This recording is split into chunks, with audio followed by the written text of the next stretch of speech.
AP समांतर श्रेणी, इसमें हम लोग यही देखते हैं कई सारे पद होते हैं इसमें, जैसे A1, A2, A3, A4, A5 इस तरह से चलते रहता है ना।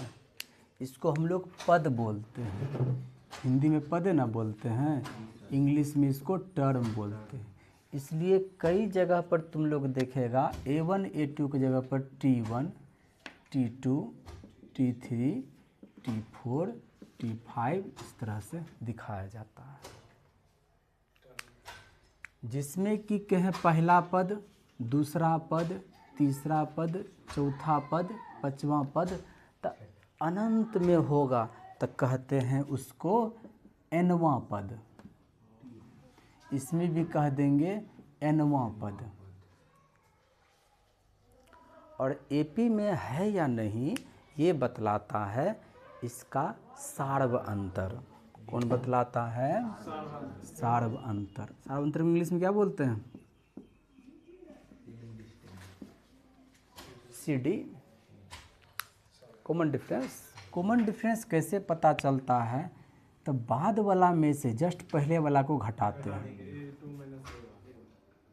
किसी को भी उठाओ, किसी को भी, A5 ले लो, A4 ले लो, इस दोनों को घटा दो तो ये क्या निकला हमारा? कॉमन डिफरेंस, जिसको कि हम लोग D से डिनोट करते हैं, सार्वंतर इसको बोलते हैं। किसी को भी मान लो 3 4 को उठाओ ना, टर्म 4 ले लो, टर्म 3 ले लो, ये क्या कहलाएगा? Common difference. और कोई भी यदि हमको सूची दिया हुआ है वो एपी में है या नहीं ये बतलाता है, यही कॉमन डिफरेंस है, सार्व अंतर बतलाता है। अगर जैसे अभी A2 में से A1 को घटाए, यहाँ पर A5 में से A4 को घटाए, अगर ये दोनों आपस में बराबर हो गया तो हम कहेंगे कि ये जो है ना एपी में है। इंग्लिश में बोलेंगे तो अरिथमेटिक प्रोग्रेशन में है, हिंदी में बोलेंगे तो समांतर श्रेणी में है।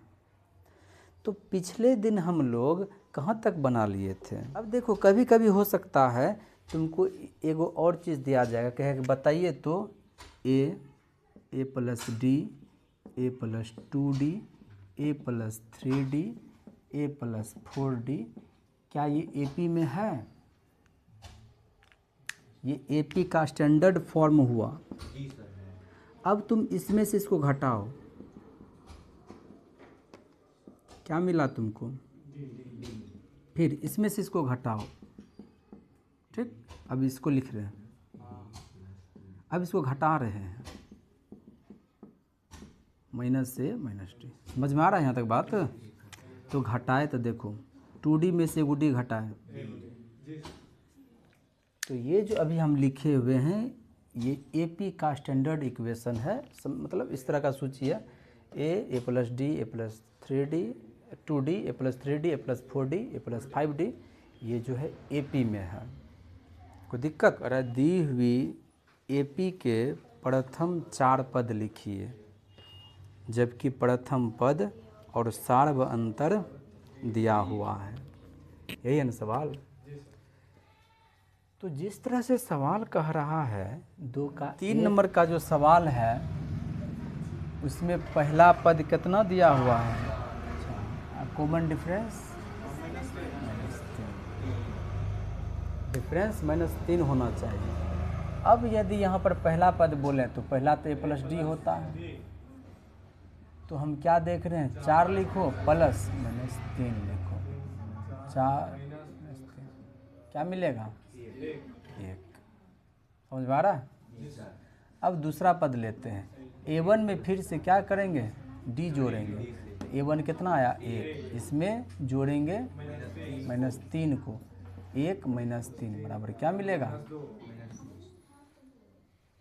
ठीक उसी तरह से A3 निकालेंगे, A2 प्लस D, 3 निकालेंगे, 2 को देखेंगे ना, तो यहाँ A2 ले लो -2 प्लस -3, -2 -3 कितना आया? -5।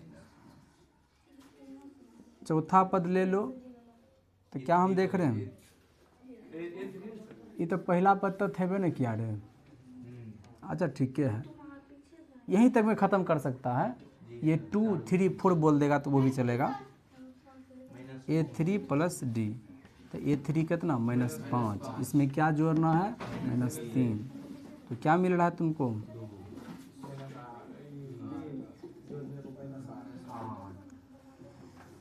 अतः AP के 4 पद कौन कौन से हैं, ना पहले ये लो, पहला पद 4 है, दूसरा पद -2 है, तीसरा पद -5 है, और चौथा पद, ठीक ना हुआ रे, अरे बीच में गड़बड़ा आ गया रे। ये 4 लिए तो 1 लेंगे, फिर -2 लेंगे, -5 लेंगे, -8 लेंगे, हम तो 5 पद लिख दिए, 8 नहीं लिया है, क्योंकि जो पहला होता है ना वही पहला पद भी कहला जाता है, ठीक है ना। तो यहाँ पर A1 को ही A1 बोल देना है, ठीक है ना। यहाँ पर एक बात लिख दो, यहाँ पर एक बात लिख दो, पहला पद A1 = 4, तब इसको तुम 2 कह दो, इसको तुम 3 कह देना, 3 है तो ये तुम्हारा 2 हो जाएगा, नहीं समझ में आ रहा। अब 3 के बाद 4 होगा, 4 ये है तो यहाँ पर 3 हो जाएगा, यहाँ पर यदि 4 है तो अब 5वां पद आएगा, 5वां पद के लिए चौथा को देखते हैं, ख़त्म। तो इस हिसाब से तुम्हारा पहला पद 4, 1 -2 -5 ख़त्म।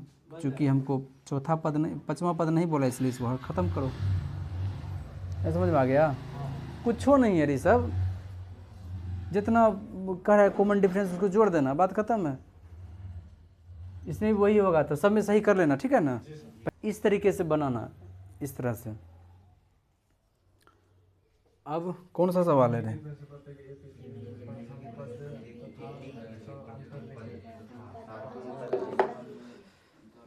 अब बन जाएगा ना 4 5, कि 4 5 में भी दिक्कत है, एगो बता देते हैं 4 नंबर का, देख लो फिर बढ़िया से बारी। A = -1 और D = 1/2, तो हम लोग सबसे पहले लिख देंगे पहला पद कितना -1 ना, पहला पद जो है वही हमारा हो जाता है। A2 करना है तो A1 प्लस में D करते हैं, हाँ। तो A1 कितना आया है -1, -1 में कितना जोड़ना है 1/2। तो अब सबसे पहले अब इस सवाल को कैसे करेंगे, सुनो, ये है तुम्हारा 1 है तुम्हारा माइनस में और 1/2 है तुम्हारा प्लस में। तो सबसे पहले दोनों के बीच में एगो माइनस का चिन्ह है ना, तब बड़का में से छोटका को घटा लेंगे। तो देखो 1 में से आधा घटेगा तो आधे ना बचेगा, लेकिन माइनस वाला बड़ा कि प्लस वाला बड़ा, 1 बड़ा होता है 1/2 से, 1 रोटी बड़का कि आधा गो रोटी बड़का, तो यहाँ पर चिन्ह क्या लगा माइनस का। अब हम लोग किस में चलेंगे A3 में, तो A3 में जब चलेंगे तो A2 प्लस में D, नहीं रे, तो A2 हम क्या लिखेंगे -1/2, और फिर प्लस में लिखेंगे इस D को 1/2। बताओ जितना ये उतना ही ये, तो बराबर में 0 हमको मिला। अब हमको चौथा भी पद चाहिए, चौथा पद के लिए हमको तीसरा देखना ना पड़ेगा, कॉमन डिफरेंस। तो A3 कितना है हमारा 0, D कितना है तो कितना आया, तो 4 गो पदे पूछ रहा था, लिख देंगे अतः AP के 4 पद -1 -1/2 0, आंसर मिला लेना, आंसर जैसे चल रहा है वैसे चलना है।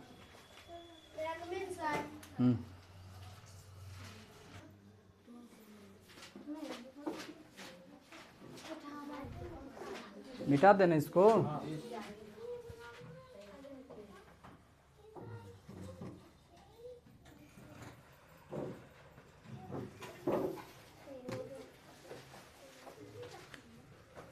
तीन का 1, कह रहा है प्रत्येक एपी के लिए, अर्थात इसमें कॉमन डिफरेंस सेम होगा, नहीं रे। और पहला पद और सार्वंतर कह रहा है लिखने के लिए, कुछ है, कुछ नहीं। देखो 3 है, 1 है, -1 है, -3 है, ठीक है। अब इसका यदि पहला पद यदि हमको बोल रहा है तो हम उसको कैसे लिखते हैं, A1 से ना। A1 कितना हमारा आ गया, पहला आंसर हमको मिल गया। अब देखो दूसरा पद यदि हम कहेंगे तो क्या कहेंगे, 1। तीसरा पद कहेंगे तो अब हमको सार्व अंतर ना पूछा है, सार्व अंतर पूछा। सार्व अंतर का माने, सार्व अंतर का माने या फिर CD लिखो या फिर खलिया D लिख दो, दोनों चलेगा। तो हम लोग जानते हैं बाद वाला में से पहला वाला को घटाना है, इसमें से इसको घटाना है, A2 - A1 करना है। तो A2 की जगह पर 1 लिखो, A1 की जगह पर कितना आ गया तुमको, -2। यही हो गया तुम्हारा आंसर। एगो ये हो गया आंसर और एगो ऊपर में ये 3 हो गया आंसर, खत्म। अब 4 नंबर में देखो कह रहा है कि निम्नलिखित में से कौन कौन एपी में है। पहले ये बताइए कि निम्नलिखित में से कौन कौन एपी में है। दूसरी बात कह रहा है कि यदि कोई एपी में है तो इसका सार्व अंतर ज्ञात कीजिए और इनके 3 पद और लिखिए। नहीं समझा?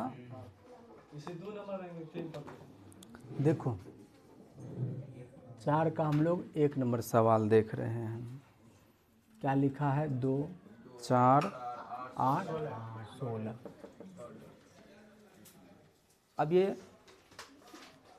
अब ये अगर हम देखें इसको तो पहला पद तो तुम कह दो क्या, 2। दूसरा पद कह दो, तीसरा पद कह दो 8।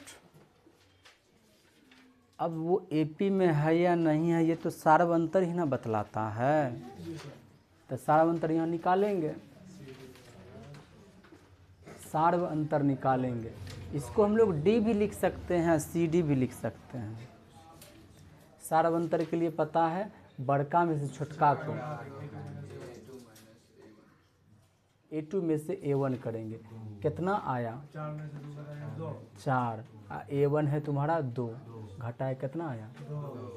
लेकिन क्या लगता है ये 2 सब में आएगा, सब में आएगा 2, तब वो हुआ AP। तो चेक करेंगे, इसके बाद और चेक करेंगे कॉमन डिफरेंस। A3 में से A2 घटाएंगे, नहीं समझा बात को। A3 कितना है 8 और घटाएंगे A2 को कितना है 4।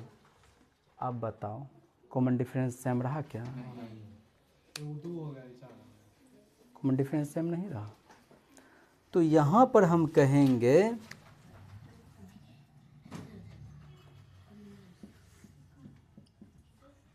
उपरोक्त सूची में, सूची के लिए सार्व अंतर निश्चित नहीं है, है क्या, निश्चित नहीं है, अतः यह एपी में नहीं है, अतः यह एपी में नहीं है। समझ में आया? एपी में आता तब ना हम आगे बढ़ते, एपी में हैवे नहीं किया तो कैसे हम आगे बढ़ेंगे। अब देखते हैं और सवाल बनेगा रे अब तुम लोगों से, ऐसे ही निकालना है। अब मान लो कि अगर निश्चित निकल जाता तो हम यहाँ पर लिखते उपरोक्त सूची के लिए सार्वंतर निश्चित है, अतः यह एपी में है। तो अब जब इसका सूची नहीं है तो फिर एपी में है ही नहीं, तो अगला पद कैसे निकलेगा, जिसका निकलेगा उसका हम लोग निकालेंगे। है, समझा? जिसका कॉमन डिफरेंस सेम होगा, निश्चित होगा, बैठिए, जिसका कॉमन डिफरेंस सेम होगा मतलब निश्चित होगा, जब कह देंगे कि निश्चित है तब ये एपी में है, तब इसका अगला पद भी निकलेगा।